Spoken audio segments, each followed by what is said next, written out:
I'm Jen, and welcome to Happy Eating with Jen. I'm a gardener, I'm a mom, I'm a cook. Well, a home cook anyways.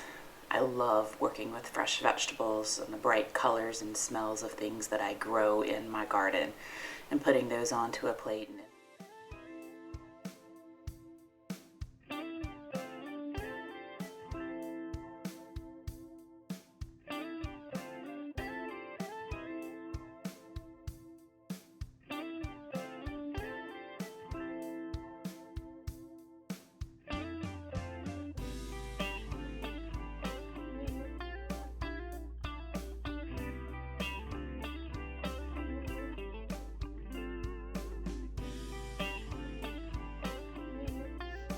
All right, so we've got all those tomatoes and seasonings in here. We're gonna toss them up together. I did not peel my garlic. I left it whole and just sort of cut the clove in half.